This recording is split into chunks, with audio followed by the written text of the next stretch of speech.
الحمد لله رب العالمين والصلاة والسلام على خاتم الأنبياء والمرسلين قائد الغر المحجلين إمام الأنبياء والسيد المرسلين ورحمة الله للعالمين سيدنا محمد وعلى آله وصحبه أجمعين. أعوذ بالله من الشيطان الرجيم. فلينظر الإنسان إلى طعامه أنا صببنا الماء صبا ثم شققنا الأرض شقا فأنبتنا فيها حبا وعنبا وقضبا وزيتونا ونخلا وحدائق غلبا وفاكهة وأبا متاعا لكم ولأنعامكم. سبحانك لا علم لنا إلا ما علمتنا إنك أنت العليم الحكيم. رب اشرح لي صدري ويسر لي أمري واحلل عقدة من لساني يفقهوا قولي واجعل لي وزيرا من أهلي رب زدني علما وارزقني فهما ثم أما بعد. گرامی قدر حاضرین، بھائیوں، بہنوں اور پیارے بچوں، اب یہ دیکھنا ہے کہ انسان اپنے معاش اور معیشت اور امرار حیات سے متعلق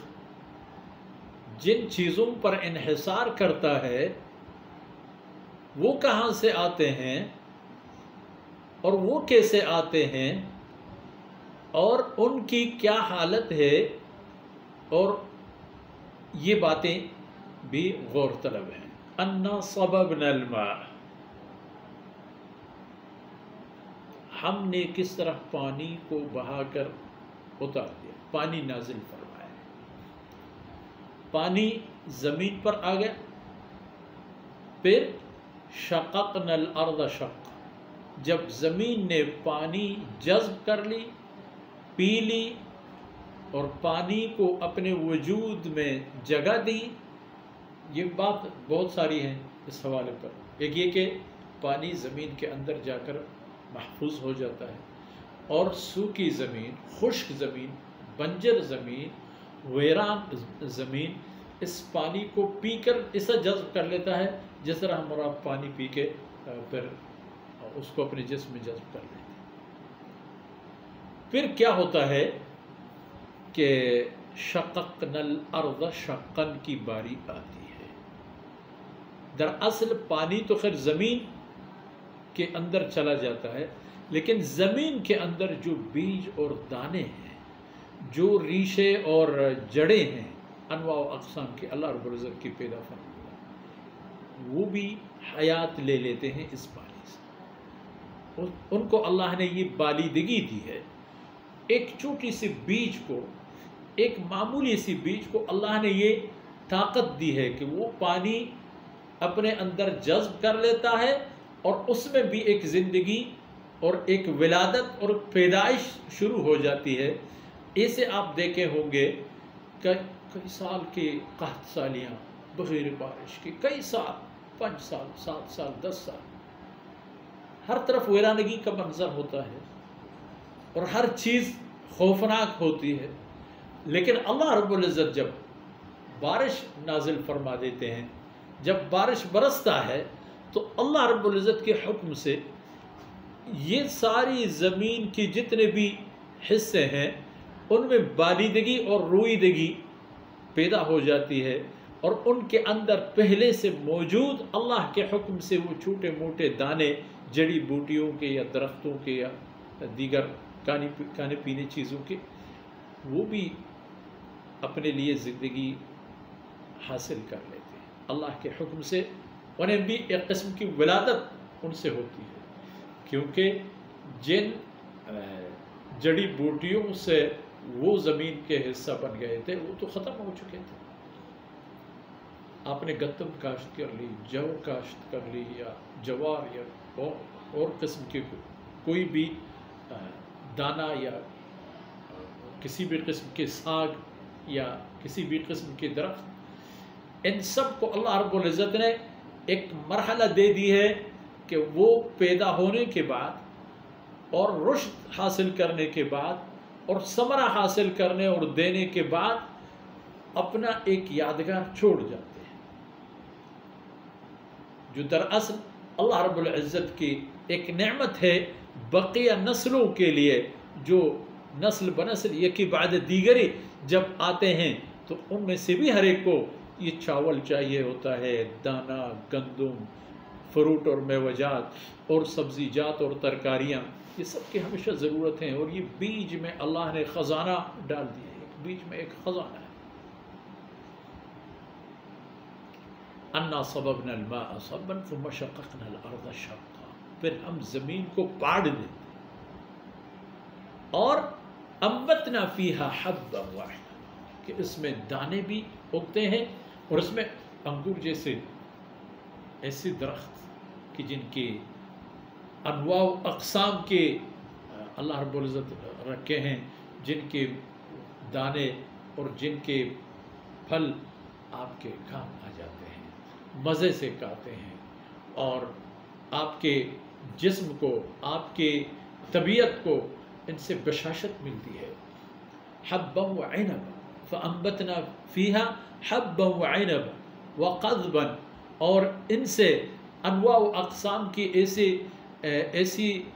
گھاس اگ جاتے ہیں کہ وہ بھی آپ کے حیوانات کی ان سب کی ضرورت ہوتی ہے۔ وزیتون، اور زیتون جیسی درخت کہ اللہ رب العزت نے اس کو آپ کے لیے خوراک بھی بنا دی، تیل بھی بنا دی، سایہ بھی بنا دی، برکت والی درخت بھی بنا دی، انواع و اقسام کی خیر پر مشتمل ایک درخت آپ کے لیے زیتون بھی ہوتا ہے۔ ونخلا، اور کھجور کی درخت خرما، بطور خاص یہ دو درخت جو ہوتے ہیں ان کی اپنی الگ شان ہے تمام درختوں میں، اور تمام درخت جو اللہ نے پیدا فرمائے ہیں ان میں سے ہر ایک کی ایک الگ پہچان اور شان، اور ایک بنی نوع انسان کے لیے اللہ رب العزت کی ایک خاص نعمت ہونے کی حیثیت ہے۔ لیکن یہ دو درختوں کی بات ہی کچھ اور ہے، کھجور کی درخت اور زیتون کی۔ وحدائق غلبا، اور اس کے علاوہ انواع و اقسام کے باغ اور باغیچے، بڑے بڑے درختوں والی، درختوں کی لمبی چوڑی ٹہنیاں، اور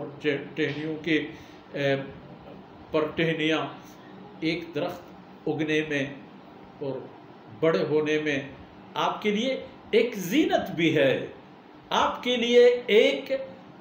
مددگار ہے زندگی کے لمحات کو پرتنفس پرکیف بنانے کے لیے، کہ ان کی ذریعے سے اللہ پاک آپ کے لیے معتدل فضا پیدا فرماتے ہیں۔ ان کی برکت سے اللہ رب العزت آپ کے لیے انواع و اقسام کی چھوٹی موٹے پرندے، چھوٹی موٹی تتلیاں، اور دیدے زیب قسم کے ایسے کیڑے مکوڑے جو بظاہر ہیں تو کیڑے مکوڑے مگر اتنے خوبصورت، اتنے دیدے زیب کے آدمی دیکھ کر دنگ رہ جاتا ہے۔ یہ سب آ کر چہچہاتے ہیں، لہلہاتے ہیں، کوئی بیٹھتا ہے، کوئی اڑتا ہے، اور ان کی آواز، ان کے انداز سے آپ لطف اندوز ہوتے ہیں۔ ایک ترنم، ایک میوزک ایسے کہ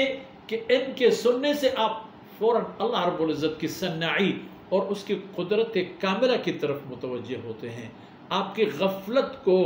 جھنجھوڑتے ہیں، آپ کی تنہائی کو ختم کر دیتے ہیں،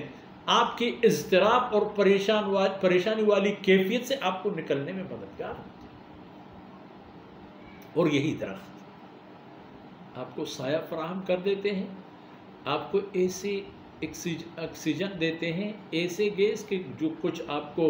دن میں دیتے ہیں آپ کی ایک ضرورت پورا ہوتی ہے، اور ایک قسم کے آپ کو گیس دے دیتے ہیں رات کو کہ وہ بھی آپ کی ضرورت ہے۔ یہ سب اللہ رب العزت نے پیدا فرمائے، اور انا سببنا الماء ان کی سب کی بنیاد ہے، پانی ان سب کی بنیاد ہے۔ اور یہاں تماشا دیکھ لیجئے، آپ نے زمین ہموار کی، اس پر آپ نے انواع و اقسام کے پل کاشت کیے، یہ ہو گئے تری، یہ ہو گئے کدو، یہ ہو گیا بینگن، یہ ہو گیا ٹماٹر، یہ ہو گیا مرچ، یہ ہو گیا فلان، یہ فلان۔ آپ اس کے بیج ڈالتے ہیں، یا چند ایک ایسی بھی ہیں کہ آپ ان کے وہ ٹہنی لگاتے ہیں یا ان کے پودا لگاتے ہیں، جس کی جو خاصیت اللہ رب العزت نے بنا دی ہے وہی ترتیب۔ آپ یہ دیکھیں، یہی ایک پانی پینے سے مرچ کا ایک دو چھوٹے دانے آپ نے زمین میں پیوست کیے، ان سے مرچ کے جو چھوٹے بوتا قسم کے درخت ہے وہ اگ گیا، اس پر مرچی ہی نکل ہے، کوئی غلطی نہیں ہو گئی، ٹماٹر نہیں آئے گا، مرچی ہے۔ اور پھر دوبارہ چکھ لیں، وہی ذائقہ جو مرچ کا ہونا چاہیے وہی ذائقہ آپ کو اس میں ملے گا۔ وہ ایک چھوٹے سے دانے میں کتنی چیزیں اللہ رب العزت نے آپ کے لیے محفوظ کر رکھے ہیں کہ جو زمین میں جانے کے بعد، پانی پینے کے بعد، اللہ رب العزت جب ان کو حکم دیتا ہے کہ آپ اپنی کاپی بناؤ، آپ پیدا ہو جاؤ اور انسان کی وہ ضروریات پورے کر لو جو مرچ اور اس جیسی ترکاریوں سے متعلق ہیں، اور اسی طرح کدو اور بینگن اور توری وغیرہ وغیرہ، دال جات کے تمام اقسام، یہ سب اپنے وجود کو اللہ کے حکم سے معرض وجود میں لانے کے بعد آپ کے لیے اپنی تمام تر وجود کو قربان کر لیتے ہیں۔ ایک دانے سے پتہ نہیں کتنی ہزاروں دانے، بلکہ کلوؤں کے حساب سے، ٹنوں منوں کے حساب سے پھر آپ پیداوار حاصل کر لیتے ہیں۔ فرمایا فَلْيَنْظُرِ الْإِنسَانُ إِلَىٰ طَعَامِهِ، یہ سب معقولات ہیں آپ کا اے بنی آدم، یہ سب آپ کے کھانے پینے کی چیزیں ہیں، دیکھ لینا یہ کیا نظام بنایا اللہ رب العزت نے۔ پہلے پانی آ گیا، اور پانی کے بعد اللہ رب العزت نے زمین کو حکم دیا کہ خبردار، اتنے عرصے قحط سالیوں کی وجہ سے اگر کوئی دانہ، کوئی گھاس پھوس، کوئی ایسی چیز جو انسانیت کی ضرورت تھی اور اس کے بیج تمہارے اندر سینے میں محفوظ تھے،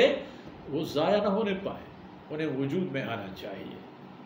اور اللہ کی شان کہ ان کے ساتھ ساتھ کیڑے مکوڑوں کے جو انڈے ہوتے ہیں، ان کی نسل کا جو بقا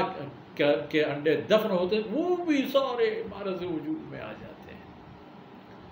یہ سب دلیل ہے اس بات کی کہ قیامت کے دن بھی اسی طرح تمہارا حال ہوگا، اسی طرح تمہیں دوبارہ پیدا کیا جائے گا۔ اور جس ذات سے ایک چھوٹے سے دانے میں اتنی ساری چیزیں جگہ دے کر کے پیدا کرنا مشکل نہیں ہے، تو پھر اے بنی آدم آپ کا پیدا کرنا کون سا مشکل کام ہوگا اللہ کے لیے۔ فرمایا وَفَأَنبَتْنَا فِيهَا حَبًّا وَعِنَبًا وَقَضْبًا وَزَيْتُونًا وَنَخْلًا وَحَدَائِقَ غُلْبًا وَفَاكِهَةً وَأَبًّا، اور انواع و اقسام کے فروٹ اور انواع و اقسام کے ایسے پیداوار زرعی چیزیں جو آپ کے حیوانات کے بھی کام آتے ہیں، آپ بھی متاعا لکم ولانعامکم، خود بھی کھاؤ، خود بھی کھلاؤ اور ان سے غذائیت حاصل کرو، اور ان حیوانات کو بھی ان سے کھلاؤ اور ان کی خدمت کرو اور ان کی بھوک پیاس مٹاؤ، کہ جن حیوانات سے پھر آپ کی زندگی کے پہیہ چلتے ہیں، کسی پر بوجھ ڈالتے ہو، کسی کے گوشت کھاتے ہو، کسی کے دودھ پیتے ہو، یہ سب بھی اسی گھاس پھوس سے اور اسی پانی سے زندگی حاصل کر لیتے ہیں۔ جو اس لیے فرمایا فَلْيَنْظُرِ الْإِنسَانُ إِلَىٰ طَعَامِهِ، ہر انسان کو اپنے خوراک کے معاملات دیکھنے چاہیے۔ یہ سارا منظر دیکھ لو، اس کے بعد فکر کرو اور سوچ لو کہ اللہ کے لیے تمہیں دوبارہ پیدا کرنا کون سا مشکل کام ہوگا۔ ان باتوں پر ہماری نشست کا وقت ختم ہو جاتا ہے۔ اللہ رب العزت کوتاہیوں سے درگزر فرمائے اور ٹوٹی پوٹی محنت کو، نقل و حرکت کو اللہ رب العزت شرف قبولیت نصیب فرمائے، اور ہمارے والدین، اولاد، اساتذہ و احباب و متعلقین کی دین و دنیا کی بنا ہو۔ وصلی اللہ علی نبینا محمد وعلی آلہ وصحبہ اجمعین۔